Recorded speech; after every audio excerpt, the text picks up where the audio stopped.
What is up, guys? This is Larry from Great Lakes E-Bikes. Today I'm reviewing the Reindeer, ho ho ho, from Vtuvia. It is a fat tire bike. I have the step-through model. We're going to go over basically everything you need to know about this bike. I also have a couple similar models that we can compare them and take a look at what some of the options are out there in this fat tire space. Let's check it out.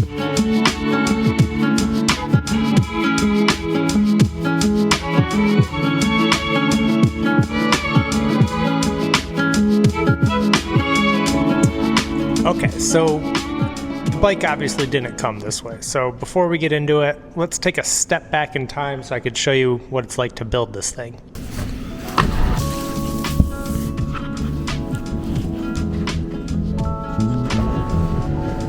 I'll be totally honest with you, there's really nothing too complex about this thing when you get it into, I don't know, maybe an hour. There's a couple parts that you gotta take your time with, but it's really basic stuff. So as far as assembly, give yourself a half hour to maybe an hour. Depends on your familiarity with building bikes.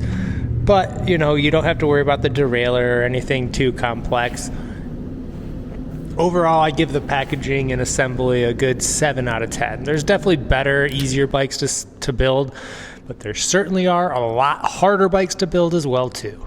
So up next, my favorite part is to do a parts comparison. And to do it today, I want to grab another bike that's in the same price point so we can kind of go one-to-one with it. Let me see. Okay, I just scooched this bike over here, the Vtuvia Raindeer 2.0, because I want to compare it a little bit to the Aventon Adventure here. Now, the Adventure is usually $2,000, so usually a little bit more expensive. Well, I want to still compare them because as far as spec to spec, they're the same bike, right? So this is a step through, this is a step through. You know, they both have a 750 watt motor, they both have a torque sensor. Like on paper, they should be the same bike, right? So let's see what's different though. A couple things off the bat that the Reindeer has going for it. So I do think this rear rack that comes with the bike is a bit more rugged, more sturdy, going to be able to handle a little bit more than something that comes like on the Aventon, for instance. This is a pretty decent rack, but you can't argue and say that this one isn't a little bit beefier. Moving along, I do kind of like the aesthetics of the Vtuvia. It has a kind of interesting geometry. There's pros and cons to that. So on one hand, you've got a lot of things that you could tweak with this. You can really modify it to make sure it's like totally, you know, dialed into how you like to set it up. So you have this articulating stem, which is pretty nice. And with that and the seat stay and how everything lines up, the geometry of the bike definitely leans more aggressive. There's a decent size reach. It's made for bigger riders. Like, I think, you know, that, not to spoil the conclusion, if you are a bigger person, this is actually a pretty solid bike for you. And I know you're thinking, like, you know, there's different size frames with the Adventure, but even when I go over here and look at a large frame, this thing over here is still quite a bit smaller than this tank over here, this Vtuvia. It's a big bike, definitely heavier. So as far as getting it on and off of trailers and bike racks and things of that nature, you definitely got to keep that in mind. However, if you're just, you know, keeping it in your garage, you know, you're not traveling too much, luckily that's not going to be an issue. A couple more things I do like about this: a pretty clean, you know, control center cockpit here. We'll hold the power button right here, and I do love the display. I really like it, mostly just because it looks different. I've tested a bunch of e-bikes and they all use the same screen from the factory, and as far as I've seen, I don't know if I've tested another bike that has the same screen. So I got to give them kudos for that. hopefully that means that they have done some custom engineering to make their own screen, something similar to what Aventon and brands like Vtuvia do on their bikes. I'm hoping that's what we're seeing here. That said, there could be a bunch of other bikes that are using this screen. I just happen to have not rode them yet. But all that to say, I do love the screen. It is very vivid in color. The pixels look pretty tight on it. It's like a pretty crisp display. It's also not overcomplicated. It's super basic. It just has a little extra color, a little extra flair. As for controls and features, you do have your blinker system, which is also kind of nifty on this bike. You have this kind of animated turn signal. That's pretty sweet. I think I've seen it once or twice on some different bikes, but it's not something you're gonna get on, you know, your average bike. So little things like that are actually pretty cool about this bike. And then the fork is interesting because it has giant stanchions. So huge, like I don't even know. It's like big. Like compared to the Adventure, this fork is nice. It looks really robust. Again, making me think like a larger rider is going to be really comfortable on this bike.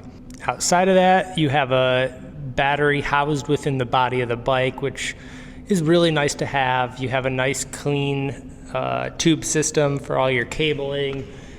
And overall, it does look good. Out of the box, you get this deluxe giant seat, you know, really steered towards a larger rider. And I do think if that's not who they were targeting, it's who they should be targeting, because this is a perfect bike for any large guys or gals out there. Me included, by the way. Thing is, how does this thing ride? Does it have enough power? You know, what kind of range are we actually gonna get? And to solve that, I guess we're gonna have to go for a ride. So let's do that.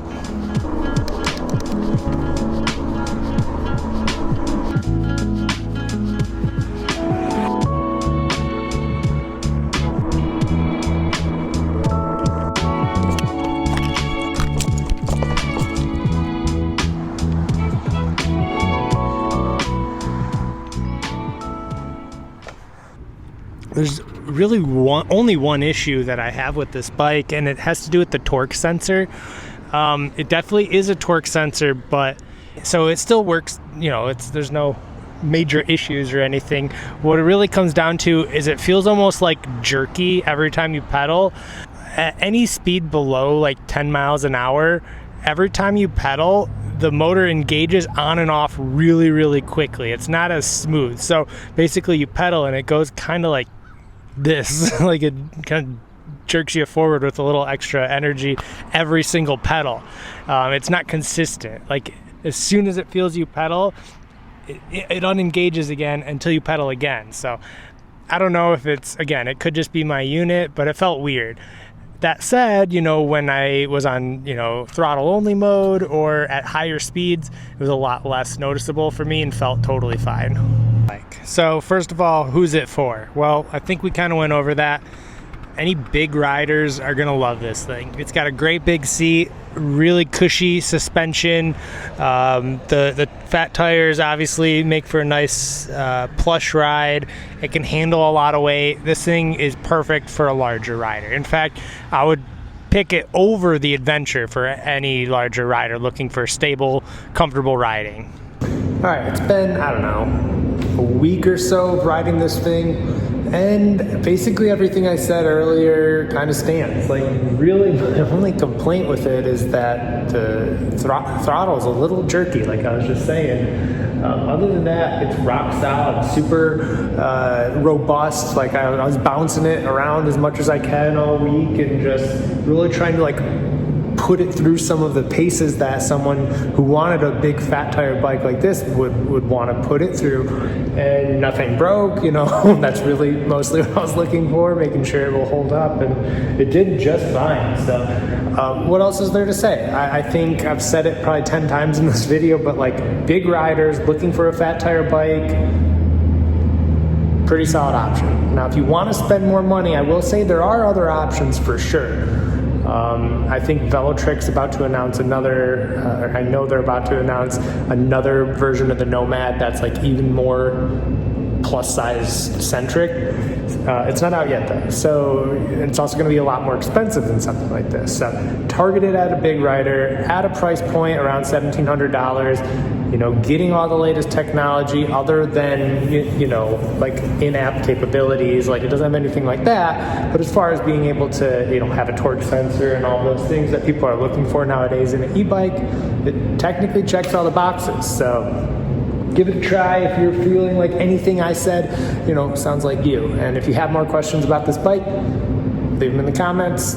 That's about it. Thank you guys. I really do appreciate you guys watching these videos.